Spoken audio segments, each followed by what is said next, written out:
traumatismos, eso es lo principal. 2, enfermedad cerebrovascular, para determinar si se trata de un accidente cerebrovascular hemorrágico o isquémico. Con contraste, si sospechamos de tumores y procesos inflamatorios. Y bueno, con y sin contraste, nuevamente, procesos inflamatorios, procesos tumorales. La resonancia magnética, lo dijimos, es el gold standard. Tiene mayor sensibilidad para diferenciar entre tejidos normales y anormales, ese es su mayor beneficio. Es un método ideal para valorar cefaleas, esclerosis, epilepsias, accidentes cerebrovasculares, bueno, muchas, la mayoría de las patologías. Es un estudio complejo, no invasivo, y la ventaja es que no utiliza radiación ionizante, así que podemos utilizarlo en niños, en mujeres embarazadas, en las que se prefiere evitar estudios radiológicos. La ecografía es otro método transfontanelar. Este método es el primer método para estudiar la neuroanatomía en un bebé, a nivel para buscar patología neonatal. La ventaja, tiene bajo costo, está disponible, se puede realizar una y otra vez. Y bueno, gracias a esta ecografía podemos seleccionar a los pacientes que requieran una resonancia o una tomografía. Las indicaciones ahí están, muchas. La principal, la detección de hemorragias. En pacientes, en prematuros, bebés prematuros, sirve para detectar las hemorragias. También pues, se puede realizar la ecografía Doppler transcraneal, esto en adultos, principalmente para la evaluación del flujo sanguíneo, también para la enfermedad cerebrovascular es de gran ayuda. La ventaja es que se puede realizar en la cama de un paciente internado, también de bajo costo, y se lo puede realizar en múltiples oportunidades. Bueno, ya vamos a hablar primero de la radiografía, que si bien ya no se usa mucho, tenemos que saber reconocer las proyecciones, ver en qué casos podemos solicitar los signos en las principales patologías o las patologías más comunes. 4 proyecciones de cráneo, que aún se utilizan, como les digo, no todas, y en provincia tal vez, sobre todo estas dos. La frontal y la lateral. Bueno, aquí hay un poquito de controversia. Frontal es AP, PA, dependiendo del libro, la literatura que revisen, unos dicen que es AP, otros dicen PA, pero bueno, lo vamos a estandarizar. Vamos a tomar la proyección frontal AP. La radiografía lateral. ¿Cuál van a solicitar? Siempre se solicitan 2 proyecciones cuando quieran valorar cualquier estructura del cuerpo. La mayoría de las estructuras. Existen otras proyecciones que son la de Tone, esta ya se realiza mucho menos. La radiografía axial de Hirsch también. Prácticamente ya casi nadie solicita, pero si se encontraran en provincia y no tienen otro método, bueno, son de utilidad para detectar algunas patologías. Semiología radiológica. ¿Qué tenemos que valorar cuando vemos una radiografía? De afuera hacia adentro las recomendaciones. Vamos a empezar con tejidos blandos. Luego tenemos que ver la forma, tamaño, relación cráneo-cara. Ya vimos todo eso, ahora sí entramos al hueso. Lo primero que vamos a ver en el hueso es la densidad ósea, la mineralización. Luego revisamos la alineación de las suturas, podemos valorar tablas interna, externa, buscamos calcificaciones, revisamos toda la arquitectura ósea que podamos reconocer. Silla turca en la proyección lateral es de utilidad. Las huellas digitiformes, bueno, todo eso vamos a ver. Proyección lateral. ¿Cómo vamos a presentar esta radiografía? Para presentar estudios radiológicos tienen que hablar del estudio, la proyección y el segmento que estamos valorando. Entonces, ¿qué es esto? Esta es una radiografía lateral de cráneo. ¿Cómo tenemos que ubicar la imagen? Fácil, no hay donde perderse. Siempre va a haber una guía que nos pone el técnico, ya sea algo como esto o la misma identificación del paciente. La guía siempre va a estar en el lado derecho de la imagen. Y ahora recordemos eso. En imágenes, la parte derecha es esta. Y bueno, aquí estamos en una lateral, no hay eso, ¿no? Aquí es anterior, posterior, pero ya luego vamos a ver. La derecha de la imagen siempre viene a este lado y la izquierda a aquel lado. Entonces la identificación la ponen hacia la derecha y listo, la radiografía está bien ubicada. Si el cráneo está mirando hacia la identificación, quiere decir que obtuvieron una lateral derecha. Si el cráneo estuviera mirando al otro lado de la identificación, la obtuvieron una lateral izquierda. Entonces ya sabemos que tenemos que ver tejidos blandos. Valoramos la forma, el tamaño, la relación cráneo-cara, que normalmente es 2:1. Bueno, ya todo está bien por ese lado. Entramos al huesito. Lo primero, la densidad ósea, mineralización. Tenemos que buscar alteraciones de la densidad, áreas de mayor densidad, de menor densidad, que sean localizadas o generalizadas. Podemos ver las suturas, como lo dijimos. Recordemos que a nivel de suturas el hueso es un poquito más delgado, por eso vemos áreas más oscuras a nivel de las suturas ya conocidas. Ahí están las huellas vasculares o impresiones vasculares, que no podemos confundir Las huellas digitiformes, que son esas áreas oscuritas que parecería que un dedito hubiera aplastado el cráneo y dejó ahí su marca, esas son las huellas dejadas por las circunvoluciones. Las circunvoluciones son las que vertebran. Aquí está la tabla interna, tabla externa, bueno, y todo esto se constituye la bóveda. Se supone que si trazamos una línea desde el ángulo frontal hasta la protuberancia occipital interna, nosotros podemos dividir la bóveda de la base. Aquí en la base, lo que ustedes no tienen que olvidar reconocer siempre es la silla turca. Fácil, ¿no es cierto? Su clinoides anterior, clinoides posterior. Ahora vamos a reconocer las estructuras que tienen aire, las que se ven negras en la radiografía, las radiolúcidas. Tenemos el seno frontal. Aquí está el seno esfenoidal, siempre en relación a la silla turca. Por delante de los senos esfenoidales están las celdillas etmoidales, o senos etmoidales. Los maxilares están por ahí abajo, no son tan visibles aquí. Otras estructuras que contienen líquido, aquí atrás, perdón, que contienen aire, las celdillas mastoideas. Tienen que verse así negritas. Si esto estuviera opaco, hablaríamos de una patología que es la mastoiditis. Por delante de las celdillas hay un área gruesa, más negrita, que corresponde al conducto auditivo. Delante del conducto auditivo tenemos la articulación temporomandibular. Y bueno, eso es lo principal. Después, si vemos estructuras de la columna, de la cara, también tenemos que valorar. Ahí les dejo esa imagen para que vayan repasando. Luego tenemos la proyección frontal, en este caso la radiografía AP, vamos a decir AP, de cráneo.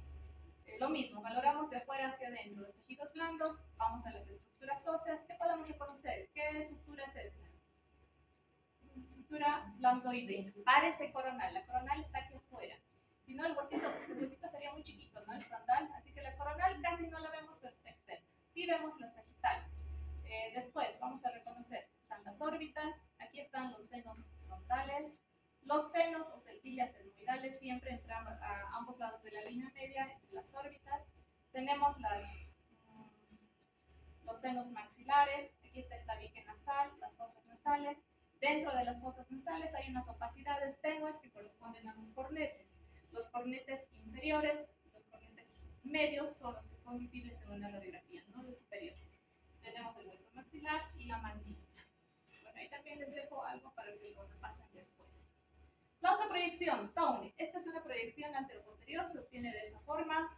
El rayo, la característica es que se angula el rayo. Hay un rayo que tiene que angularse en sentido caudal, unos 30 grados aproximadamente. En rayos X, en radiología, se supone que las estructuras que están más cerca de la placa son las que mejor se ven. Entonces aquí estamos viendo que el paciente apoya la parte posterior de la cabeza y eso es lo que mejor tendríamos que ver en la imagen. Ahí está. Tenemos que ver el occipital, el agujero magno. Aquí está la radiografía occipital, agujero magno, ese es el dorso de la silla. Tenemos una visión de los peñascos también. Estas áreas oscuritas corresponden a las celdillas mastoideas. Vemos un poquito de la mandíbula y bueno, hay mucha sobreposición de estructuras. Nos sirve para valorar la fosa posterior. Vamos con la proyección de Hirtz, la última. Es la axial o de Hirtz. El paciente tiene que estar en esa posición incómoda. El rayo ingresa ahí entre ambos ángulos mandibulares. Nos permite ver la base del cráneo. Por eso se llama proyección axial de Hirtz o de la base del cráneo. ¿Qué podemos valorar? Varias estructuras. Aquí está, les presento. Se parece un poquito a la de Tom. Es una mancha blanca nada más. ¿Cómo la diferenciamos? Aquí vemos los dientecitos hacia la parte anterior. Esta es la parte anterior, esta es la parte posterior. Pero bueno, vamos a reconocer algunas estructuras. El agujero magno, ahí está la apófisis odontoides, se ve un poquito de esa articulación. Toda esta área negra corresponde a las celdillas etmoidales. Aquí tenemos las celdillas o los senos esfenoidales, la vía aérea, estas áreas oscuritas que corresponden a las celdillas mastoideas. Tenemos a la mandíbula, miren, aquí podemos ver la imagen, la mandíbula. Un poquito más afuera están los arcos cigomáticos. Así que si quisiéramos encontrar una fractura de arco cigomático, bueno, la radiografía de Hirtz es una buena opción. Vamos viendo ahora los hallazgos, lo que tenemos que encontrar. Primero, lo normal. Estas calcificaciones tienen que aprenderse. Voy a preguntar, no se olvida de analizar. ¿Cuáles son las calcificaciones normales? Son 8. Glándula pineal, avénula, plexos coroideos, dura madre, ganglios basales, ligamentos petroclinoideos, la glándula hipófisis también se calcifica y el cristalino. Vamos reconociendo. Aquí tenemos una radiografía frontal. Esta imagen radiopaca, alargada a nivel de la línea media, corresponde a la calcificación de la hoz del cerebro. Puede ser gruesa, puede ser muy larga, no se asusten, eso es totalmente normal. Aquí tenemos una proyección de Towne. ¿Qué vemos? Aquí hay una calcificación y esta es otra. Son los plexos coroideos calcificados. Bueno, así lo veríamos en una radiografía. Aquí está la pineal calcificada en una lateral, esta es una lateral también, miren la signatura tan bonita. Y desde la clinoides posterior hacia la porción petrosa del temporal se extiende una calcificación que también es fisiológica, es ligamento petroclinoideo calcificado.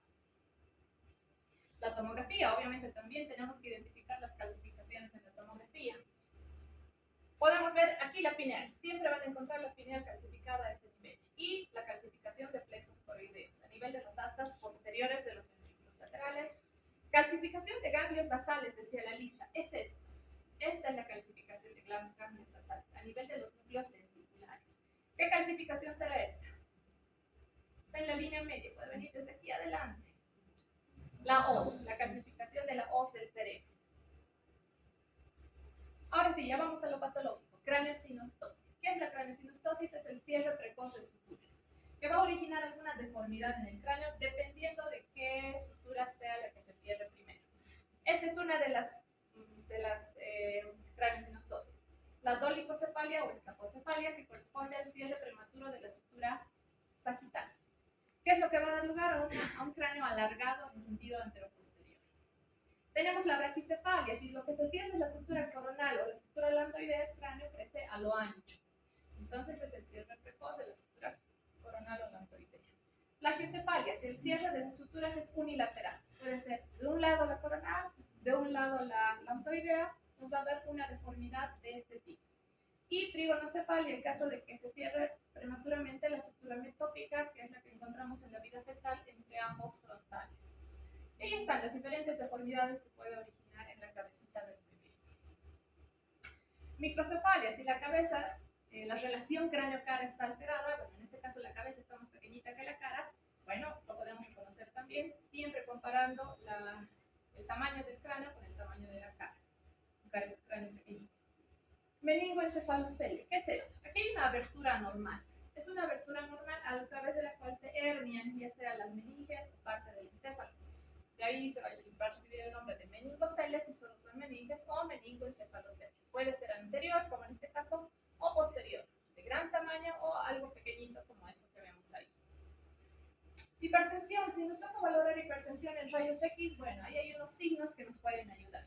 Si hay un aumento de la presión del cráneo, aumentará el tamaño del cráneo, se ensanchan las suturas, se separan más de 2 milímetros, aparecen más impresiones digitales, las impresiones digitiformes que vimos aumentarían en cantidad, la vascularización también estaría aumentada y bueno, la silla turca se erosionaría por el aumento de presión. Ahí está la separación de las suturas, más de 2 milímetros y hablamos de una separación de suturas. Ya que vimos las calcificaciones patológicas, también ya va a ser más fácil reconocer cuáles son las patológicas. Ya reconocimos las no patológicas, las fisiológicas. Así que ya podríamos reconocer las patológicas. Obviamente esa es una calcificación patológica. Múltiples calcificaciones en el cráneo. Miren, así gruesas, pueden ser tuberculomas, pueden ser cisticercosis, pueden ser varias patologías. Ahora lo contrario, erosión ósea. ¿Qué pasa en la erosión ósea? Se pierde la sustancia ósea, el hueso se destruye, eso quiere decir erosión ósea. Igual, hay diferentes tumores, diferentes patologías que pueden provocar esto. Tumores primarios, tumores secundarios y también lesiones no tumorales, como la histiocytosis X. Así se ve una erosión ósea. Cuando vemos una lesión tenemos que ver si la lesión es osteoblástica, si forma hueso, se vería blanca, o si es osteolítica, como en este caso, que destruye el hueso y vemos la imagen radiolúcida. Entonces, las erosiones se ven así, como imágenes radiolúcidas. ¿Por qué? Porque el hueso se ha destruido. Aquí tenemos las proyecciones de cráneo. Miren, las lesiones son erosiones, múltiples erosiones en todo el cráneo. En este caso se trató de un mieloma múltiple, el paciente es un adulto. Mucho depende de la edad para orientarnos en el diagnóstico. Si vemos estas lesiones en un adulto, pensamos en mieloma múltiple. Si es un mayorcito, viejito, ya más de 60 años o mucho más, bueno, nuestra primera sospecha será metástasis. Habíamos dicho que las lesiones metabólicas también nos pueden dar signos, alteraciones en el cráneo, que con una radiografía puede ser diagnosticado. Y una de ellas es el hiperparatiroidismo. Este es el famoso cráneo en sal y pimienta. ¿Qué es lo que pasa aquí? Hay múltiples erosiones, pequeñitas, se reabsorbe el cráneo. Hay pequeñas áreas de reabsorción ósea, por eso es que vemos como puntitos negros al lado de puntitos blancos, y ese es el cráneo en sal y pimienta. Esto es lo que habíamos dicho cuando hay un aumento de la presión intracraneal, que aumentan las huellas digitiformes. Esas son huellas digitiformes incrementadas. También el signo se denomina cráneo en bronce batido, y bueno, es por un aumento de la presión intracraneal. Hay patologías que aumentan el espesor del hueso, en este caso está la enfermedad de Payet. ¿Qué sucede aquí?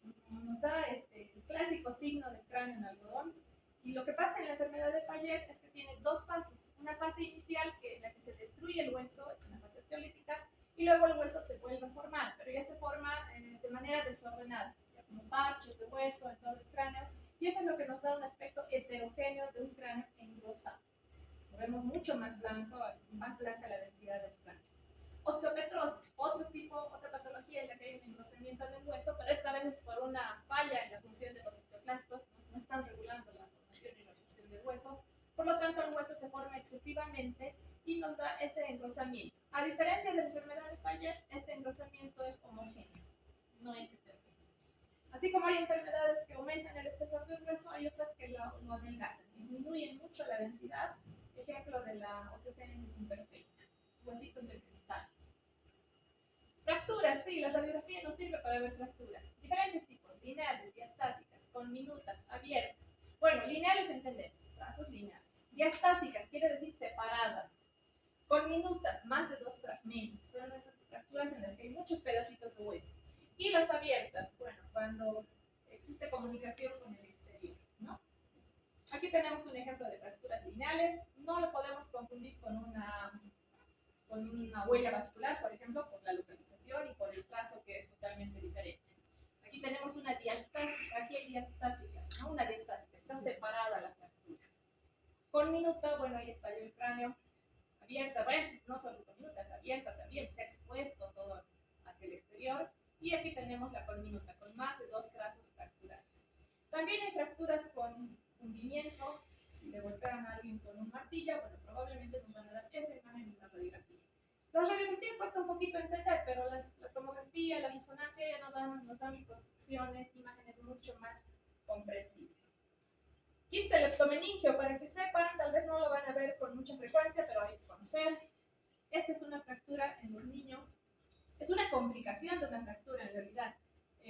Siempre que vemos una fractura en un niño, no podemos simplemente darle su tratamiento y ya despedirnos de él. Tenemos que hacer un control en unos 3 meses, 6 meses, dependiendo. ¿Para qué? Para ver que esta fractura realmente haya cerrado. Porque como se trata de un niño, su desarrollo, el crecimiento, esto va a permitir que a través de esta fracturita se hernien las meninges, y esta fractura, en vez de cerrar, tiende a separarse aún más. Eso se llama quiste leptomeningio. En relación a senos paranasales, las proyecciones que nosotros utilizamos o que nos van a enviar son la proyección de Batters y la proyección de Kahn. Si alguien quisiera valorar por la lateral, puede hacerlo, pero tiene que solicitarlo en forma separada. ¿Cómo solicitamos esta radiografía a nuestros pacientes? Por favor, realizar radiografía de senos paranasales. No tienen que especificar qué proyección quieren, no es necesario, pero les van a enviar estas dos. No esperen que les envíen la lateral más, solamente les envían dos. La proyección de Batters también se llama mentón nasoplano, porque apoya el mentón y la nariz. Así que eleva un poquito la cara del paciente. Esto permite valorar la pirámide nasal, y esa es la forma en la que la vamos a distinguir de la otra proyección. ¿Qué podemos reconocer? Bueno, las estructuras que están más cerca de la placa son las que mejor se ven, así que nos ayuda mucho mejor a ver los senos maxilares, y esta imagen negra en la boca corresponde al seno esfenoidal. Si vemos los senos frontales, también tenemos que valorarlos, hay que aprovechar. Esta es la otra proyección, la proyección de Kahn. Es una radiografía posterior anterior. El paciente apoya la frente y la nariz, es la frontonasoplaca, y que senos paranasales se aproximan a la radiografía, los senos frontales y los senos etmoidales. Así que nos vamos a enfocar en estos. Si en esta misma radiografía vemos los senos maxilares, bien, hay que verlos, hay que valorarlos, pero generalmente hay sobreposición de estructuras, así que esos otros senos los vamos a dejar para la otra proyección. Les recuerdo, cuando soliciten senos paranasales les van a enviar estas dos placas, la proyección de Caldwell y la proyección de Batters. Diferencias: pirámide nasal. La de Batters nos muestra la pirámide nasal y tiene la boca abierta, porque a través de la boca tenemos que ver los senos esternidades. Si alguien quiere valorar la lateral para ver senos paranasales, tendrá que solicitarlo aparte. Vamos a realizar radiografía lateral de senos paranasales. Estas radiografías se obtienen con la cabeza en posición vertical, ya sea el paciente en sedestación o hiperestación. La lateral es principalmente para ver el seno estenoidal, que en un inicio se veía más bonito, pero bueno, ese es el seno que mejor se ve. La patología, sinusitis crónica, esta es la más frecuente. ¿Qué caracteriza la sinusitis crónica? Engrosamiento de la mucosa que revisten los senos paranasales. Ahí está un ejemplo. Esos son los senos paranasales y miren, totalmente gruesa la pared, no se ve normalmente así. Y si estamos viendo una tomografía de senos paranasales, mucho más clarita la imagen, mucho mejor. Ahí está el engrosamiento mucoso, de la mucosa que reviste las paredes de los senos. Vamos a la otra patología, la sinusitis aguda. También es frecuente. ¿Qué dice? A ver, el hallazgo radiológico más frecuente es el engrosamiento mucoso. También puede haber engrosamiento mucoso aquí. Y la demostración del nivel hidroaéreo es importante. De hecho, nosotros vemos un nivel hidroaéreo y no tenemos que buscar más. Ya podemos decir que se trata de una sinusitis aguda. ¿Y qué es un nivel hidroaéreo? Este es el nombre. Aquí están excelente dos niveles hidroaéreos. Nivel hidroaéreo quiere decir que dentro de la estructura hay agua y hay aire. ¿Cómo se lo ve? Se lo ve como una línea horizontal, negro arriba, blanco abajo. Es como si tuvieran un vaso de agua. Eso siempre va a haber una línea horizontal, eso es lo que tenemos que buscar aquí. Si nosotros encontramos niveles hidroaéreos en cualquiera de los senos, no solo en los maxilares, ya podemos ver el diagnóstico. Sinusitis aguda maxilar, en este caso bilateral. Aquí, sinusitis aguda maxilar derecha. Sinusitis aguda maxilar derecha también, ¿no es cierto? Y aquí hay engrosamiento mucoso, hay una sinusitis crónica. Bueno, en algún momento van a haber una opacidad total del seno. Eso sí puede ser sinusitis aguda, puede ser sinusitis crónica, puede ser poliposis, puede ser tumores en el seno, bueno, muchas opciones. Por la frecuencia podemos pensar que más se trata de una sinusitis crónica, pero les digo, puede ser aguda también, puede ser pólipos, puede ser otras cosas. Aquí comparamos seno frontal derecho e izquierdo. Este está más opaco. Senos etmoidales, derecho en relación al izquierdo, está opaco. Maxilar también. Entonces, esta es una sinusitis frontal, etmoidal y maxilar derecho. Pólipos. Bueno, los pólipos, como les digo, pueden opacificar totalmente el seno. ¿Qué son pólipos? Son unos tumores, unos tumorcitos, unas masas. Que si hubiera uno solo, tal vez no sea una imagen redondeada en el interior, pero si son muchos o muy grandes, pueden opacificar todo el seno. Y así se vería un tumorcito, un pólipo o quiste de retención en una tomografía. También puede haber patología tumoral, patología infecciosa que ya mencionamos, los tumores, los osteomas. Este es el tumor más frecuente de senos paranasales. Y esa es la localización más frecuente, a nivel de los senos frontales. Miren uno más grande, enorme. Una imagen radiopaca de bordes lobulados, en topografía del seno. Concha bulosa, ¿qué es eso? Es la neumatización de los cornetes. Estas son cortes coronales de una tomografía o de tomografías de senos paranasales. Y estas imágenes negras que vemos en el interior de los cornetes corresponden a aire. Esa es la neumatización de los cornetes. Concha bulosa. Bueno, y si queremos valorar la nariz de nuestro paciente, solicitamos, favor, realizar radiografía de huesos propios de la nariz. Nos van a enviar dos proyecciones. La proyección de Batters, que es la mentonasoplaca. Aquí lo que nos vamos a enfocar un poquito más es en la pirámide nasal, el tabique, obviamente. Pero si se ven los senos y todas las estructuras que sean visibles, también tenemos que describirlas. Y la otra proyección que nos envían es el perfilograma, que son radiografías laterales del perfil de los huesos propios de la nariz. Por eso se llama perfilograma, porque se obtienen perfiles, pero no les van a enviar toda la cara, les van a enviar estos huesitos nada más, focalizada la imagen. Y esta radiografía nos permite buscar fracturas, así como esa, fracturas. Bueno, la última parte, no vamos a demorar tanto en esto. Tomografía y resonancia magnética, los mejores métodos para ver cráneo, para ver cerebro. Lo mejor ya sabemos, la resonancia magnética. Pero ¿cómo diferenciamos la tomografía de la resonancia magnética? Bueno, los huesitos. Ustedes váyanse a los huesos. Eso es lo más grueso que podemos reconocer. Los huesos en una tomografía se ven blancos, o sea, se ven hiperdensos. En cambio, en la resonancia magnética los huesos se ven oscuros. Esta cosa blanca no es hueso, esto es la grasa subcutánea. Este es el hueso, que está cerca del cerebro, lo más pegadito al cerebro. Entonces, en la resonancia magnética los huesos se ven oscuros, hipointensos. Recordamos, ¿no ven la nomenclatura? Ahí está, para que lo estudien. Ah, y otra cosa importante, la mayor calidad de imagen en una resonancia magnética. Eso es evidente. Aquí la imagen es como granulada. Aquí no, aquí es bien definida, bonita la imagen. En relación a la tomografía, la ventaja es que nos ofrece diferentes ventanas para valorar cada estructura. Estas son las ventanas del cerebro. En pulmones hay otras ventanas, en abdomen hay otras ventanas. En cerebro entonces tenemos la ventana de parénquima cerebral o de cerebro, que solamente van a valorar cerebro. Tenemos la ventana ósea para ver solo huesos. Ventana de tejidos blandos, aquí sí podemos ver el cuero cabelludo, ¿no? Los tejidos blandos. Tenemos las ventanas para infartos, tenemos ventanas para hemorragias, tenemos varias ventanas. Generalmente cuando soliciten una tomografía les van a enviar estas dos, principalmente si se trata de traumatismo craneoencefálico y de lesiones tumorales.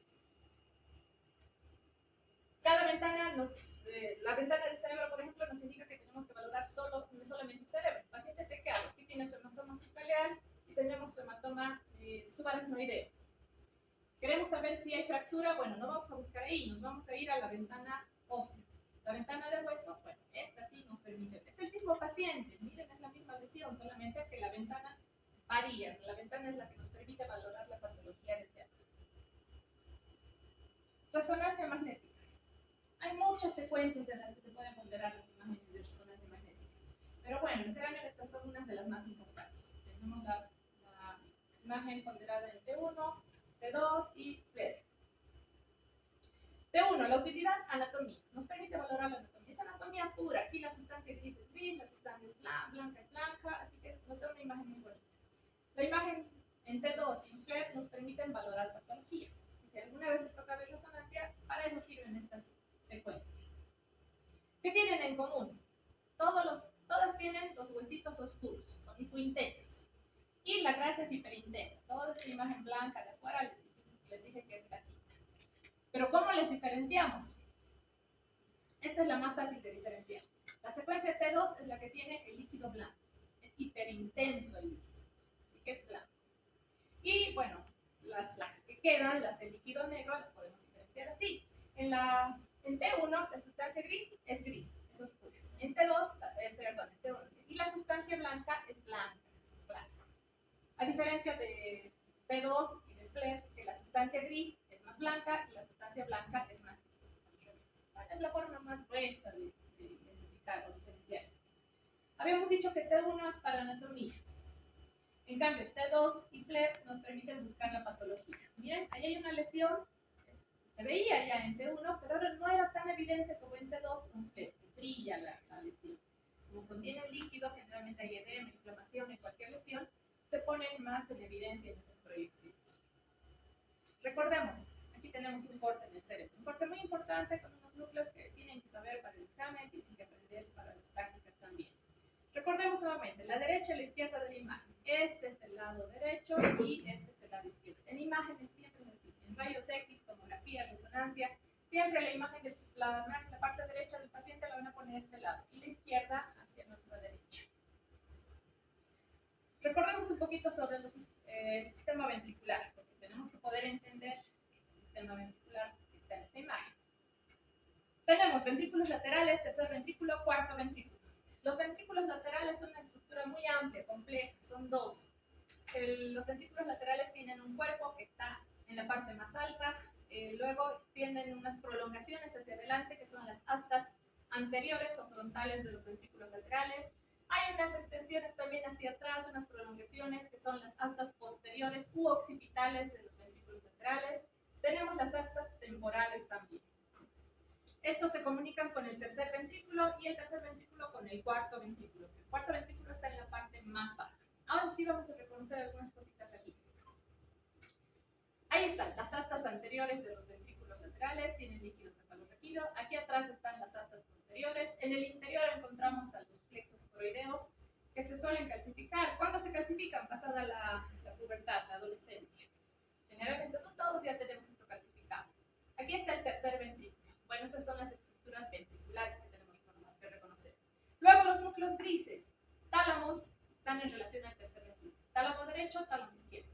Estos que están muy cerquita de las astas anteriores de los ventrículos laterales es la cabeza del núcleo caudado. Está la cabeza del núcleo caudado, hay un cuerpo del núcleo caudado y la cola del núcleo caudado que está aquí, que son esos puntitos. Tenemos unos núcleos que tienen forma de triángulo, dice que tienen forma de lente, de ahí su nombre, son los núcleos ventriculares o lentiformes. Estos a su vez se conforman por un globo pálido y el butano. Y un núcleo que está un poquito más afuera del núcleo lenticular es el claustro o antemuro. Estos núcleos grises están separados por sustancia blanca que también tiene nombre. Aquí está la cápsula interna, por fuera del núcleo lenticular está la cápsula externa y por fuera del claustro está la cápsula externa. Esta es la cisura de Silvio. Bueno, eso es lo principal que ustedes tienen que poder reconocer. Ahí les dejo también para que luego lo estudien. Entonces, nuevamente, y todo lo que hemos visto está aquí, por si acaso está aquí. Solamente que en la resonancia, obviamente, lo podemos diferenciar con mucho mejor detalle que en una tomografía. Pero miren, el núcleo lenticular, están los tálamos, los núcleos caudados, la cápsula interna, la externa. Aquí se ve mejor la externa. Esta es la pineal calcificada, avénulas calcificadas ahí adelante, tenemos los plexos coroideos calcificados. La tomografía y la resonancia magnética nos permite observar la anatomía en diferentes cortes. Bueno, también esto lo van a ir estudiando. Ahí están las diferentes estructuras que ustedes pueden encontrar en todos los cortes. Esto quería mostrarles. Aquí está el cerebelo a nivel de fosa posterior y si quieren ver el cuarto ventrículo está aquí, abajo. Ahí vamos subiendo. Esta ya es la imagen que ya conocemos, la que vimos, ¿no? Parece una chinita sonriendo. Ahí está, esta es la imagen que ya conocemos todos. Espero que tienen que estudiar para saber. Si seguimos subiendo, vamos a ver que ya nos acercamos al cuerpo de los ventrículos laterales y ahí están. En los cortes más altos está el cuerpo de los ventrículos laterales, que se ve así. Bueno, la sustancia gris y la sustancia blanca rodeando. Patología. Edema cerebral. Muchas patologías. El edema cerebral es el aumento del contenido de agua en el cerebro. ¿Qué es lo que va a originar? La expansión del volumen cerebral. Y esto es peligroso porque aumenta la presión intracraneal. Tiene que ser tratado oportunamente, detectado y tratado oportunamente. Dos tipos de edemas que tenemos que conocer. El edema extracelular y uno intracelular. Y hay uno mixto más, pero bueno, estos son los más importantes. El extracelular, que es el edema vasogénico, que tiene la forma de dedos de guante, se presenta ¿en qué? En caso de tumores, neoplasias e inflamaciones, como los abscesos y encefalitis. El edema citotóxico, que es el intracelular, este se caracteriza por qué? Es geográfico, dicen, ¿no? Se tiene unos bordes más rectos. ¿Y en qué casos lo vamos a observar? Casos de isquemia cerebral, infartos, ¿no es cierto? Y bueno, también una insuficiencia hepática fulminante puede ocasionar esto. Ahí está el ejemplo del edema vasogénico. Por eso le dicen que tiene forma de dedos de guante, porque va a afectar a la sustancia blanca. Miren, afecta solo a la sustancia blanca, por eso es que lo vemos así, es esta área más oscurita, parece tener unos deditos que se van acercando hacia la sustancia gris. Entonces ya sabemos, casos de tumores e infecciones o inflamaciones. Y este es el otro edema, el citotóxico, el que se presenta en casos de isquemia, necrosis, y está, más geográfico, ¿no? No tiene forma de dedos de guante. Este ya tiene unos bordes más rectos. ¿Cuál es la característica? Afecta a la sustancia gris y a la sustancia blanca, por eso todo se ve negro hacia afuera. ¿Qué característica tiene la sangre en una tomografía? Primero, la sangre siempre es blanca, es hiperdensa. No siempre, mejor dicho. En la mayoría de los casos es hiperdensa. Por la degradación de la hemoglobina, la sangre cambia de aspecto de acuerdo al tiempo de evolución. Por ejemplo, si la hemorragia es aguda, aquí ves, esta es la sangre, tal vez no lo están identificando mucho. Si la hemorragia es aguda, la sangre va a ser blanca. Mientras más aguda es más blanca. Y mientras más tiempo pasa, vamos a ver una sangre más oscura. Entonces, en una hemorragia subaguda, la sangre es isodensa. ¿Isodensa qué quiere decir? De la misma densidad. ¿De qué? Del parénquima cerebral. Entonces, aquí hay un hematoma que apenas se puede diferenciar del parénquima cerebral porque son casi del mismo color. Un hematoma subdural. Este también es subdural. Y en este caso que vemos, este hematoma es oscuro. Casi el color se parece al líquido cefalorraquídeo. bastante similar. Eso ya nos indica que el sangrado ya tiene mucho tiempo. Entramos al traumatismo craneoencefálico. Existe una clasificación del traumatismo de acuerdo al estado neurológico según la puntuación coma de Glasgow. El TEC leve, 13 a 15 puntos en la escala de Glasgow. TEC moderado, 9 a 12 y el TEC grave, 8 a menos, ¿no? 8 a menos. ¿En qué casos van a solicitar una tomografía? Sí o sí cuando se trata de un traumatismo moderado o grave. ¿Ya? Sí o sí. Los traumatismos leves no necesitarían tomografía, a excepción de que se trata de adultos mayores. En los adultos mayores sí es necesario pedir tomografía. Si existen datos de incremento de la presión, como cuáles, el paciente está vomitando, tiene sus vómitos explosivos, ¿no? Su dolor de cabeza, déficit neurológico, bueno, ahí habrá que solicitar también la tomografía. O si se trató de un mecanismo peligroso. Cuando hablamos de traumatismo, ya lo dijimos al inicio, tenemos que solicitar una radiografía simple, quiere decir sin contraste. ¿Por qué? Porque al administrar el medio de contraste se realzan estructuras vasculares, estructuras muy vascularizadas y aparecen estas imágenes blanquitas en la imagen de tomografía. Y si nosotros tenemos un traumatismo, miren, así se ven los traumatismos. Esos son hematomas, los hematomas subdurales, hematomas intraparenquimatosos, también se ven como manchitas blancas pequeñas. Entonces, si nosotros administramos contraste, no vamos a saber si se trata del contraste o de un hematoma subaracnoideo, por ejemplo, o hematomas intraparenquimatosos. Por eso es que no tenemos que administrar el contraste, nos perjudica, nos puede confundir. Hablemos de algunos tipos de hematomas. El hematoma subgaleal. Este es un hematoma externo, se lo puede palpar, lo tocamos una masa fluctuante, ¿no? Es la colección de sangre entre la aponeurosis epicraneal, o sea, la galea, y el periósteo. Aquí tenemos la aponeurosis epicraneal, lo que llamamos la galea, y el periósteo grueso. Ahí se localiza este hematoma subgaleal. En los bebitos, bueno, se llama cefalomatoma, o que también se localiza a ese nivel. Y esto es lo que veríamos en la tomografía. Hematoma epidural. Estas ya son lesiones internas, son extraxiales. Está localizada entre el periósteo y la dura madre, por eso es epidural, por encima de la dura madre.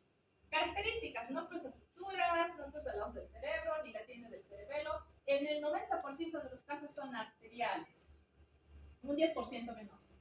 Y frecuentemente se asocian a fracturas, porque este paciente necesita haber tenido un golpe para que el hueso se fracture y este hueso lesione un vaso arterial. Entonces la forma es esta, tiene una forma de lente biconvexo y si lo comparamos con una frutita parece un limón. El otro hematoma, el hematoma subdural, este es el hematoma, alargadito. Dice que también es una hemorragia extraxial, está localizado entre la dura madre y la aracnoides. La característica, este sí cruza suturas, por eso puede ser largo y no cruza la hoz del cerebro. Entonces, ¿qué va a pasar? Este hematoma, si sigue creciendo, va a crecer hacia aquí adentro, en el mismo lado. Generalmente son lesiones venosas, es sangrado de tipo venoso y la forma que adquiere es la forma de media luna o semiluna. Y si lo comparamos con una frutita, es un plátano. Subaracnoidea, la más frecuente. Esta es una hemorragia, la hemorragia siempre es blanca, ¿no ves? Una hemorragia que está entre surcos, fisuras y cisternas. Esa es la más frecuente en un traumatismo craneoencefálico. También podemos encontrar hematomas intraparenquimatosos, hematomas intraventriculares. Aquí hay más subaracnoideo, ¿no? Entre surcos y fisuras. Ese es un hematoma subaracnoideo frecuente. Ahí está el hemotécnico, para que no lo olviden. El hematoma epidural tiene forma de un limoncito, el subdural tiene forma de un plátano. Accidente cerebrovascular, la última patología, o stroke. Es la pérdida aguda de la función neurológica secundaria que, al compromiso de la irrigación de alguna región del cerebro. Existen dos tipos, el ACV hemorrágico y el isquémico. ¿Cuál es el más frecuente? Isquémico, el isquémico, un 80% de frecuencia. En ambos casos lo que sucede es una interrupción brusca del flujo de sangre al cerebro. En el caso hemorrágico, ¿qué va a pasar? El vaso sanguíneo se rompe y sangra. Por eso encontramos sangre. En cambio, en el otro caso, en el ACV isquémico, va a ser un coágulo que obstruye el paso de sangre y obviamente eso es lo que produce la isquemia, la muerte del tejido. Ahí está la frecuencia, el 80% el ACV isquémico y el 20% el hemorrágico. La importancia, lo que se debe, la prioridad es restablecer lo antes posible el flujo sanguíneo para poder rescatar esa parte del cerebro que está muriendo. ¿Qué dice? Para lograrlo, las 3 horas siguientes a la aparición de los síntomas son las más importantes. Existe un código, el código Stroke, que es un conjunto de procedimientos que buscan diagnosticar y tratar oportunamente un accidente cerebrovascular, utilizando toda la tecnología que exista al alcance. Recordemos, el tiempo es cerebro. El diagnóstico de un accidente cerebrovascular es clínico. Nos damos cuenta, el paciente está desvariando, de repente, accidente cerebrovascular. Sabemos que el 80% es isquémico, entonces lo ideal sería administrar rápidamente los fibrinolíticos, ¿no es cierto?, para ayudar a disolver esos coágulos y que retorne el flujo sanguíneo. Pero recordemos que hay un 20% que es hemorrágico. ¿Qué le pasa si le damos fibrinolíticos al hemorrágico? Va a sangrar más, lo vamos a matar al paciente. Entonces, por eso es importante solicitar una tomografía simple de cráneo. ¿Para qué la tomografía? Lo único es para ver si hay sangre o no, si es hemorragia o no. Si hay sangre, bueno, no hay que dar tratamiento, no es otro el tratamiento de este paciente. En cambio, si no vemos sangre, si no hay sangre, no hay hemorragia en el cerebro, podemos administrar el tratamiento y así salvar lo más posible de cerebro que podamos. Entonces, la utilidad de la tomografía en un accidente cerebrovascular es descartar hemorragia. El objetivo: determinar qué pacientes se van a beneficiar de la terapia para restaurar la perfusión tisular. Dependiendo del área que esté afectada, podemos saber cuál es la arteria que ha sido comprometida. Por ejemplo, la cerebral anterior generalmente va a afectar aquí, adelante, toda esta es la parte anterior en una tomografía y aquí está la posterior. La parte anterior y medial. Si se afecta la arteria cerebral media son los laterales, ¿no es cierto? Si se afecta la arteria cerebral posterior, vamos a encontrar la isquemia en regiones posteriores. Y bueno, también se puede afectar el sistema vertebrovascular, ya veríamos afectación en la fosa posterior, cerebelo, tallo, a ese nivel. Hay una clasificación de acuerdo al tiempo, esto es ya más teórico, esto se los voy a dejar para que lo lean con calma. Dependiendo de las horas de evolución, hay una fase hiperaguda, una fase aguda, una subaguda y una crónica. Cada una tiene sus características. La hiperaguda es hasta las 6 horas. Hay signos precoces de infarto. Pero miren, normal, la tomografía puede ser normal en el 50-60% de los casos. Así que ver una tomografía normal no nos descarta un accidente cerebrovascular, isquémico sobre todo. ¿Qué podemos valorar? La hipodensidad. Bueno, son signos. Este es uno de los más bonitos que nos gusta preguntar. Signo de la arteria cerebral media hipertensa. Ahí está la cerebral media hipertensa. Entonces, si en el paciente que sospechamos un AVC isquémico vemos una de las arterias, porque aquí está la otra, esta claramente más densa que la otra, ¿qué pensamos? Aquí hay coágulos. Y dentro de poco ya va a aparecer el área de isquemias, que este es un signo inicial. Y bueno, también se altera el color. Miren, el núcleo lenticular de este lado se lo ve bien y aquí no hay, está oscurito. Ya va avanzando un poquito más. A partir de las 6 horas hasta las 48 horas ya hay daño. Ya encontramos la hipodensidad. Esta área oscura, ahí va a aparecer después de las 6 horas. Aquí ya nos preocupamos más porque ya hay más daño cerebral. Si avanza aún más el tiempo, después de los 2 días hasta las 2 semanas, ya existe riesgo de transformación hemorrágica. O sea, ya vamos a empezar a ver hemorragias dentro del área de isquemia. Y bueno, en casos ya crónicos de más de 2 semanas, sucede la encefalomalacia, que es una hipodensidad similar al líquido cefalorraquídeo que pierde volumen, así que va a traccionar las estructuras del cerebro hacia el lado de la lesión, porque va perdiendo volumen ese cerebro. Eso ya no sirve, ¿no? Ya no hay nada que se pueda salvar. Existen algunos estudios especiales, los estudios de perfusión, resonancia magnética con secuencia de difusión, DBWI, son secuencias que nos ayudan, la angiotomografía, angioresonancia, son útiles para diagnosticar un AVC isquémico, sin embargo, no son necesarios para iniciar el tratamiento. Ya sabemos, el tratamiento hay que iniciarlo apenas descartemos que es hemorragia.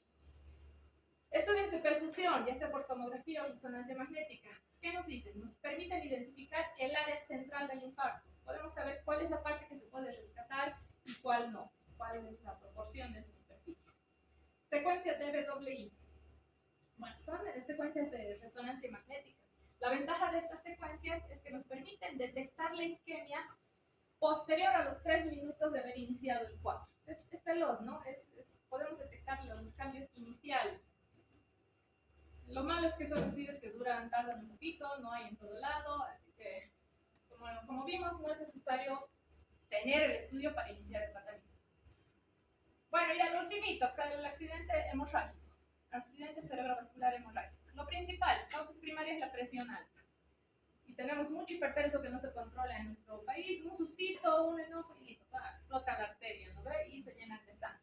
Causas secundarias, neoplasias, malformaciones arteriovenosas, la transformación hemorrágica de un isquémico y bueno, trombosis venosas. Se identifica un área de hiperdensidad, o sea, un área blanca, que corresponde a la hemorragia. Y se asocia a un aumento de la presión intracraneal, eso es lo que más daña. Entonces, hemorrágico o isquémico. Hemorrágico, estamos viendo, siempre vamos a ver las áreas hemorrágicas que se observan como áreas blancas. Hemos visto ya los isquémicos que son áreas oscuras. También la hemorragia subaracnoidea se puede presentar en un TEC, en un traumatismo, como también puede presentarse en un accidente cerebrovascular hemorrágico, principalmente cuando se rompen aneurismas. Se rompe un aneurisma en el cerebro y la sangre se disemina por todo lado, así se observa. Y lo ultimito, esta es la última diapositiva. La escala de Fisher es la que nos permite valorar la hemorragia subaracnoidea.